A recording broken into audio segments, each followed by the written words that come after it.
Me dijeron que iban a mantenerlo todo bajo control este año. Pero mi tarjeta pagó una villa para 14 personas, catering y excursiones grupales.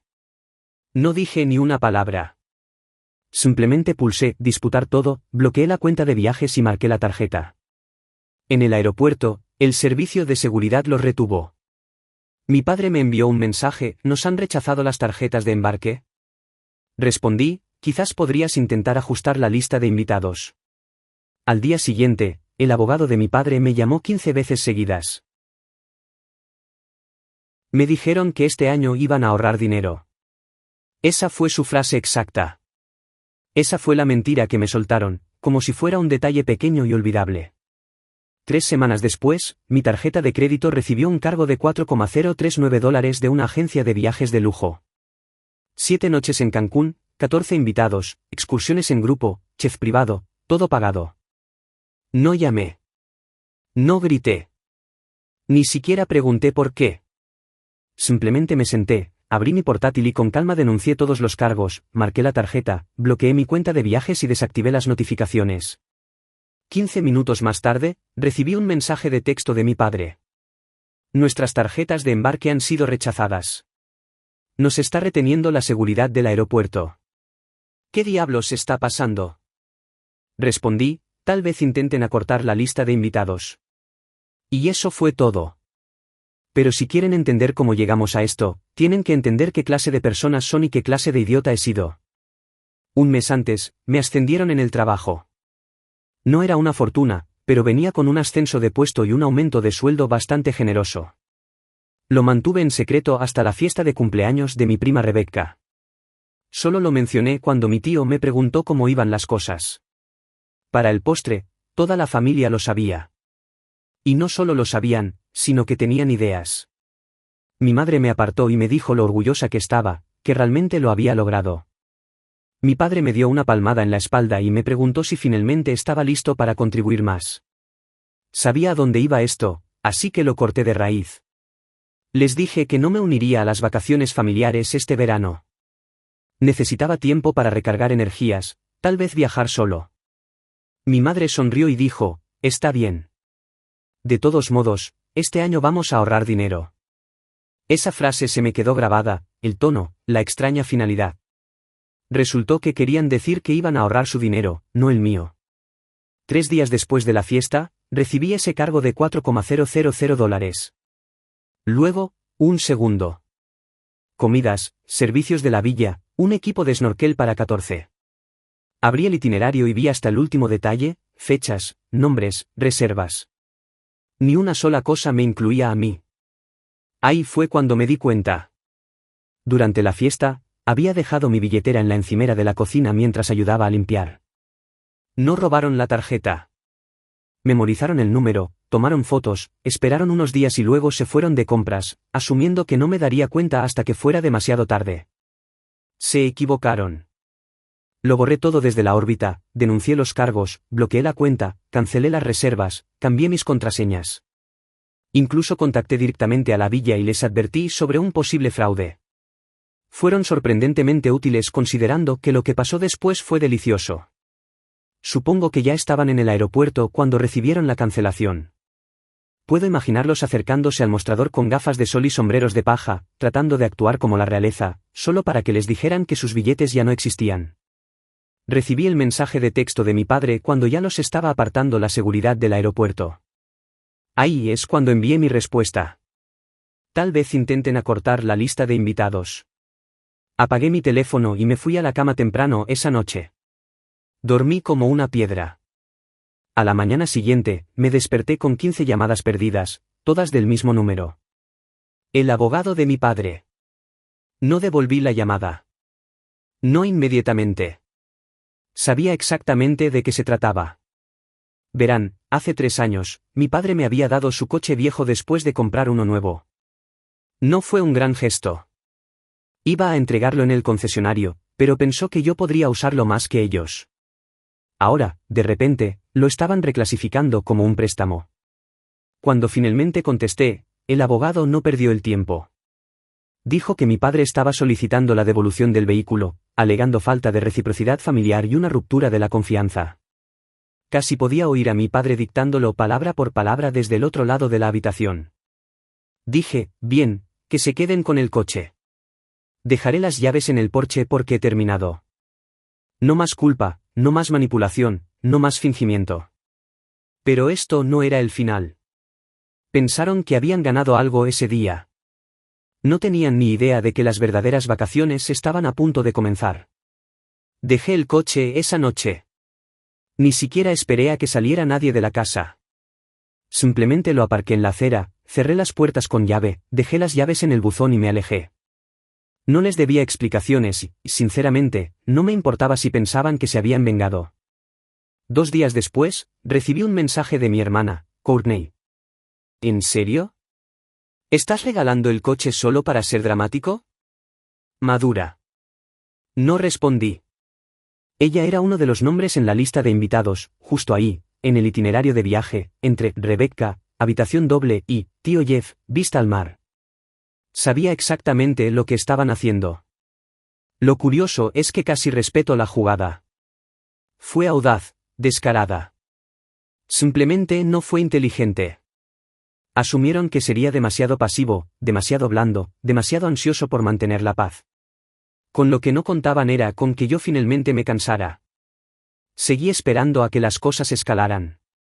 Y, efectivamente, lo hicieron, pero no de la manera que esperaba. 2 semanas después de las vacaciones que nunca sucedieron, recibí una llamada de un amigo mío que trabaja en una cooperativa de crédito local. Me dijo muy casualmente que mi padre acababa de intentar sacar un préstamo personal. Aparentemente, su negocio, y uso el término con reservas, había sufrido un golpe. El préstamo fue denegado porque su crédito había caído por debajo de 600. 3 días después de eso, el Instagram de mi prima Rebecca se apagó. Por lo general publica a diario, así que revisé su Facebook por curiosidad. Su compromiso había sido pospuesto, lo que, si la conoces, significa cancelado. No estaba celebrando todavía, pero observé. Mi tía Melissa, una de las voces más fuertes durante todo el Thomas está siendo egoísta, después del fiasco del aeropuerto, había estado viviendo de alquiler gratuito en uno de los dúplex viejos de mi abuelo. ¿Adivinen quién recibió un aviso de desalojo del banco? Así es. Mi padre lo había usado como garantía para un préstamo comercial hace 2 años y nunca se lo había dicho. Ahora se estaba quedando en el sofá de Courtney. El efecto dominó estaba comenzando, todo sin que yo moviera un dedo. Pero no había terminado. Pensaron que el karma había aparecido temprano. Lo que no sabían era que había estado planeando algo mucho más preciso. Porque si iban a tratarme como a un forastero, iba a mostrarles lo que realmente significaba ser excluido. Y la primera jugada ya estaba en marcha. ¿Recuerdan ese coche que tanto querían? El que me reclamaron con respaldo legal. No tenía seguro y estaba a punto de costarles mucho más de lo que esperaban. Una semana después de que les di el coche, recibí un correo electrónico del DMV, Departamento de Vehículos Motorizados. Comenzó de manera normal. Encabezado genérico, sin urgencia. Pero en el segundo en que lo abrí, lo sentí venir. Una infracción de tráfico. 30 millas por encima del límite de velocidad. Zona residencial. Cámara automática. La foto adjunta era granulada, pero no había duda. Mi padre al volante. La misma sudadera gris con capucha que siempre usa, la cara en el centro. Por supuesto, estaba dirigido a mí, porque nunca cambiaron el título. El registro todavía estaba a mi nombre. Revisé la fecha. 3 días después de que dejé el coche en su camino de entrada. Volví a revisar mis correos electrónicos y encontré el aviso de cancelación de mi compañía de seguros. Había cancelado la póliza la misma noche que dejé las llaves. Había querido que fuera limpio, terminado, pero ahora era algo mejor. Ventaja. Contacté al DMV, presenté una declaración de no propiedad con todo el respaldo, el correo electrónico del abogado, los mensajes de texto, la línea de tiempo. Incluso adjunté los mensajes de Facebook de Courtney burlándose de mí por regalar el coche. En 48 horas, la multa fue reasignada. Y sin prueba de seguro archivada, el DMV agregó una alerta a la matrícula del coche. Ni siquiera tuve que hacer una llamada. Ahora estaba marcado para ser incautado si se veía en la carretera. Pero esto era solo una consecuencia. Todavía no había hecho ni un solo movimiento intencional. Sin embargo, 3 noches después, mi madre rompió el silencio. No con una llamada, ni siquiera con un mensaje privado. Un comentario en una foto de playa que publiqué, la primera que subí desde que comenzó todo esto. Solo una imagen tranquila y simple del océano. Ella escribió: espero que te estés divirtiendo mientras tu familia se desmorona. Como si eso se suponía que me hiciera sentir culpable. Pero no me sentí culpable. No sentí nada. Mi padre hizo su siguiente movimiento. No una llamada telefónica. Nunca hace nada directamente cuando cree que puede manipular una situación en silencio. Un amigo mío del trabajo, Josh, me envió un mensaje de texto con una captura de pantalla. Alguien le había enviado un mensaje en LinkedIn haciéndose pasar por un reclutador, haciéndole preguntas sobre mí, tratando de indagar. No se necesitó mucho para conectar los puntos, la gramática, la fraseología, el torpe identificador de correo electrónico. Era él. Estaba tratando de envenenar el pozo. Sutil, desesperado. Josh respondió, fingiendo no darse cuenta. Siguió el juego, luego me copió en una respuesta que terminaba con: este tipo de comportamiento es exactamente la razón por la que nunca mezclo la familia con los negocios. Se estaban tambaleando. Y ahí es cuando finalmente decidí comenzar. Había estado guardando una lista durante años. No solo de errores. Esos eran fáciles de recordar, sino de ventaja. Cosas tranquilas, pequeñas cosas, detalles que me dieron, pensando que nunca los usaría. Y sentado cerca de la parte superior de esa lista estaba el tío Jeff. Hace 3 años, me llamó en pánico. Su esposa lo había dejado por un tipo que conoció en línea, y lo había hecho justo después de vaciar su cuenta conjunta. Tenía un DUI y conducción bajo los efectos del alcohol, pendiente, una tarjeta de crédito al máximo y una vieja deuda de juego que les había ocultado a todos. No quería que nadie lo supiera.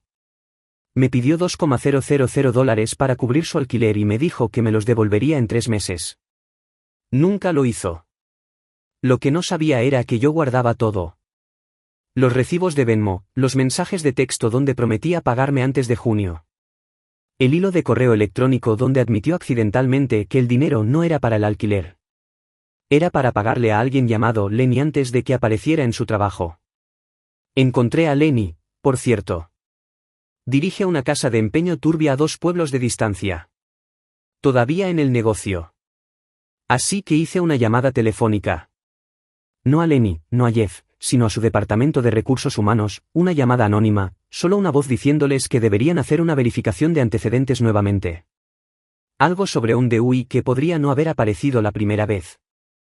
Algo sobre una dirección falsa en su solicitud de empleo. Al final de la semana, el tío Jeff estaba de baja administrativa. Mi madre publicó un verso bíblico críptico esa noche. No os engañéis, Dios no puede ser burlado, pues todo lo que el hombre sembrare, eso también segará. Por una vez, estuve de acuerdo con ella. Y apenas estaba comenzando. La siguiente grieta vino de Courtney. Había estado viviendo en grande desde que convenció a nuestro padre de que fuera su aval en su contrato de alquiler el año pasado. Apartamento de lujo, vista del horizonte del centro, piscina infinita y un alquiler muy por encima de lo que realmente podía permitirse. Trabajaba a tiempo parcial en un salón boutique y complementaba el resto con trabajo de influencer, lo que significaba principalmente publicar fotos seleccionadas de café y fingir estar patrocinada. Sabía que apenas se mantenía a flote. También sabía que nuestro padre había usado su crédito para impulsar el contrato de alquiler a pesar de que ya estaba haciendo malabares con la deuda de una de sus empresas en quiebra. Hice otra llamada. No al edificio, no a Courtney, sino a la agencia de cobranza que había marcado mi crédito hace 2 años cuando ella no hizo un pago en un plan telefónico que una vez avalé en la universidad. También tenía capturas de pantalla de ese fiasco. Les envié un aviso anónimo de que Courtney podría estar ocultando ingresos a través de aplicaciones de efectivo y regalos de patrocinios digitales a pesar de afirmar no tener ingresos en su solicitud de alivio de deuda. Todo público, todo verificable. Incluso adjunté algunas capturas de pantalla de ella presumiendo de obtener dinero gratis de marcas. La notificaron una semana después. El aviso llegó mientras estaba en vivo en Instagram haciendo una sesión de preguntas y respuestas. Lo vi porque alguien lo grabó en pantalla y me lo envió. El momento en que su rostro se desplomó, a mitad de un brillo de labios, mientras un hombre fuera de cámara le entregaba un sobre de Manila. No terminó la transmisión en vivo. Al día siguiente, mi padre me envió un mensaje de texto no para disculparse, no para preguntar cómo estaba. Solo envió 3 palabras. Esto es la guerra. No respondí, pero sí me aseguré de que recibiera una llamada de un reportero local que solía conocer. Me debía un favor de cuando la ayudé a obtener una pista sobre un caso de fraude fiscal hace años. Le di un aviso. Investigue las subvenciones locales para pequeñas empresas emitidas a personas que nunca entregaron lo que prometieron. ¿Adivinen qué nombre apareció? La empresa de consultoría de mi padre había tomado un cheque de alivio de $12,000 durante la pandemia para expandir digitalmente su negocio. Sin sitio web, sin presencia en línea, sin impuestos presentados para el año, nada. El artículo salió 2 días después, corto pero agudo. Su nombre estaba justo ahí. No decía culpable, pero no era necesario. Los comentarios debajo de la publicación fueron brutales. Y luego las llamadas se detuvieron. No más abogados. No más llamadas perdidas. No más mensajes de texto fingiendo que había entendido mal lo que significaba la familia. Pero no estaba satisfecho. Todavía no. Porque todavía pensaban que esto se trataba de unas vacaciones canceladas, un coche, unos pocos miles. No entendían que habían robado algo más por completo. Se llevaron la paz, la confianza, el tiempo, y ahora lo recuperarían todo pieza por pieza, pero no de la manera que querían. El silencio se mantuvo durante 6 días. No hubo textos. No hubo llamadas, no hubo publicaciones públicas mordaces. El silencio era inquietante. Pero los conocía. No estaban derrotados. Se estaban reagrupando. Esperando algo que pudieran convertir en otra razón para convertirme en el villano. Entonces sucedió algo inesperado. Recibí una carta por correo. Papel real. Sin dirección de remitente, pero la escritura era familiar. Dentro había una sola hoja. No sabía lo que hacían hasta después. Lo siento. No soy como ellos. Sin firma, pero reconocí la escritura. Mi prima Lie. Siempre había sido la callada. Se mantenía al margen, nunca se unía cuando la familia acosaba a alguien. No había pensado en ella durante todo esto. No había estado en la lista del viaje y rara vez aparecía en los grandes eventos familiares. Consideré contactarla, pero no lo hice. Todavía no. Porque 3 horas después de recibir esa carta, recibí una llamada del abogado de mi padre nuevamente. Dejé que fuera al correo de voz. El mismo número, el mismo tono robótico, pero esta vez el mensaje era diferente. Tomás, hemos recibido un aviso de transferencia de herencia pendiente de tu firma. Parece que tu abuelo te dejó el dúplex. Mi abuelo había fallecido un año antes. Todos asumieron que el dúplex iría a la tía Melissa. Había estado viviendo allí durante años, sin pagar alquiler, como una especie de trato tácito. Pero aparentemente, ella nunca revisó el testamento actualizado. Yo sí. Él lo cambió 6 meses antes de morir. En silencio me dejó el dúplex porque yo era el único de la familia que alguna vez lo ayudó con sus visitas al hospital, que aparecía sin pedir nada. Llamé al abogado, lo confirmé, obtuve los documentos. Melissa no tenía ni idea. 2 días después, publiqué un anuncio. Dúplex de 2 habitaciones, recién heredado, disponible para alquiler. Prioridad para inquilinos tranquilos. Melissa se enteró a la mañana siguiente. Courtney me envió un mensaje de voz gritando. Me acusó de tratar de dejar a su madre sin hogar. No respondí. Melissa nunca había pagado alquiler en ese lugar. Lo destrozó, pintó sobre madera original y dejó basura en el patio trasero como si no pensara que alguien la responsabilizaría. Y ahora estaba siendo responsabilizada. Pero el mayor giro aún estaba por venir. 3 días después de que el anuncio se publicara, recibí un correo electrónico de un tipo llamado Brian Keller. Dijo que estaba interesado en el dúplex, que quería reunirse. Lo busqué en Google por costumbre. Resultó ser un CPA, contador público certificado, solía trabajar para el IRS, Servicio de Impuestos Internos, ahora trabajaba por cuenta propia como investigador de impuestos. No quería alquilar el lugar. Quería hablar. Nos reunimos en un restaurante en la carretera. Trajo una carpeta gruesa, Y lo que me dijo me dejó sin aliento. Había estado investigando a mi padre. Aparentemente, alguien había denunciado anónimamente su negocio de consultoría después de ese pequeño artículo de noticias. Brian había seguido el dinero y había encontrado inconsistencias, ingresos mal informados, 1099 falsas, empleados fantasma. Luego se inclinó y dijo, ¿sabes algo sobre un fondo fiduciario vinculado a tu nombre que fue vaciado en 2019? No lo sabía. Resultó que mi abuelo me había dejado un pequeño fideicomiso cuando cumplí 18 años. Nada que cambiara la vida, pero alrededor de $25,000. Se suponía que se mantendría hasta que cumpliera 25 años, lo que nunca sucedió porque en 2019, mi padre lo cerró en silencio usando documentación falsificada. Brian me entregó los documentos, copias de firmas, líneas de tiempo, registros de transacciones. Era real. Todo este tiempo, pensé que lo peor que habían hecho era robar unas vacaciones. Estaba equivocado. Me habían robado años. Ahora ya no estaba jugando al ajedrez. Estaba prendiendo fuego al tablero. Salí del restaurante en silencio, la carpeta todavía sentada en el asiento del pasajero como un arma cargada. Conduje sin música. Sin podcast, solo el sonido de mi propia respiración y los neumáticos sobre el asfalto. Cada pocos minutos miraba la carpeta, esperando a que estallara en llamas. Brian lo había dejado claro. En 2019, mi padre había accedido al fondo fiduciario que me había dejado mi abuelo.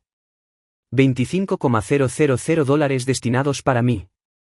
Había sido transferido, cerrado y borrado con documentos falsificados, firmas que no eran mías, registros que mostraban dinero retirado en partes, canalizado a través de una cuenta vinculada al negocio de mi padre. Mientras yo trabajaba en turnos nocturnos y me saltaba comidas, había una red de seguridad que nunca supe que existía. Una que me quitó antes de que tuviera la oportunidad de usarla. No solo robó dinero. Robó años de lucha que no necesitaba vivir. Y ahora no podía dejar de verlo. De vuelta en mi casa, no encendí las luces. Simplemente me senté en la oscuridad. Teléfono en una mano, la carpeta en la otra. Mi bandeja de entrada tenía 3 correos electrónicos nuevos, todos de la lista de propiedades del dúplex. Todos inquilinos serios, gente real. No estaba seguro de por qué, pero dudé. Por primera vez en semanas, hice una pausa. No porque dudara de lo que estaba haciendo, sino porque el peso finalmente se estaba asentando. Todo había cambiado. La venganza casual, las mezquinas demostraciones de poder. Esto ya no era mezquino. Esto era la guerra, y las apuestas acababan de cambiar. Me levanté, saqué los documentos de la escritura de mi cajón y presenté el cambio final de propiedad yo mismo. No quería demoras. Quería que fuera oficial. El dúplex era mío ahora, legal y completamente, y lo iban a sentir. Porque ya no lo iba a alquilar a extraños. Tenía otros planes para esa casa. Tenía una de esas varas blancas con una cuadrícula de calendario, sobrante de un proyecto en el trabajo. La limpié y comencé a escribir nombres, fechas, conexiones, mi padre, Courtney y Melissa, el tío Jeff, deudas, secretos, ventajas, notas de la carpeta de Brian. Cada esquina del tablero se llenó rápidamente. Luego encerré en un círculo un nombre en el que no me había centrado antes. Lie, mi prima que envió esa carta anónima, la única que había roto filas. No le había respondido. No lo había reconocido en absoluto. Pero algo sobre su momento oportuno, no se sentía como culpa. Se sentía como algo más. Tal vez ella sabía más. Tal vez estaba tratando de distanciarse antes de que las cosas explotaran. A la 1:13 de la madrugada, recibí un mensaje. Sin nombre, solo un número que no reconocí. Y una sola imagen. Era el dúplex. Tomada de noche desde un coche. Tal vez el porche delantero tenuemente iluminado. Letrero de "se alquila", todavía arriba. Sin mensaje, sin contexto, solo la foto. Me quedé mirando sin moverme. Luego llegó otro mensaje. Sin palabras de nuevo, solo una captura de pantalla, una transferencia bancaria, 5 cifras, un número de cuenta que comenzaba con los mismos 4 dígitos del fideicomiso que Brian me había mostrado. Un retiro. Mayo de 2019. Alguien estaba observando y quería que yo lo supiera. Intenté llamar al número, directamente al correo de voz. Sin idea. No dormí esa noche. Porque ahora sabía que no era el único que estaba buscando en el pasado. No era el único que tenía algo que perder. Y alguien en algún lugar estaba tratando de advertirme, amenazarme o ambas cosas. Volveré con lo que pasó después. Necesito ponerlo por escrito, darle sentido. Porque lo que se desató después de esa foto lo cambió todo. Pero por ahora, eso es todo. Actualización final, han pasado 4 meses desde ese último mensaje. El que tenía la foto del dúplex y la captura de pantalla de la transferencia bancaria de 2019. Nunca supe quién lo envió. El número se desconectó una semana después. Intenté rastrearlo a través de un amigo que trabaja en seguridad informática. Teléfono desechable, sin historial, nada adjunto. Pero no importó. Porque para entonces el resto ya había comenzado a desmoronarse. Aproximadamente una semana después de esa noche, recibí un correo electrónico de Brian nuevamente. No dijo mucho, solo envió un documento. Era el borrador final de su informe, marcado como completo. Lo había presentado al IRS y a algunas otras agencias relevantes.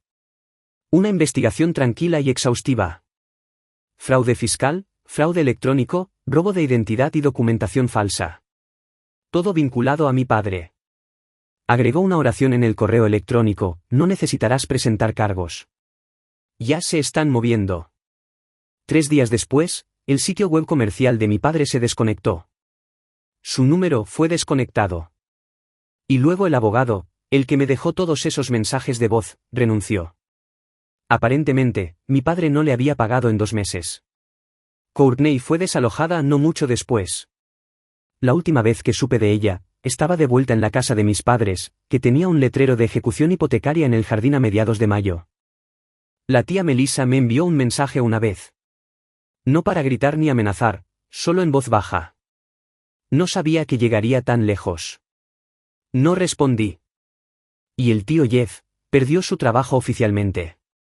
Violación de la política fue el término público, pero no fue difícil reconstruir lo que sucedió. Nunca alquilé el dúplex. Decidí no hacerlo.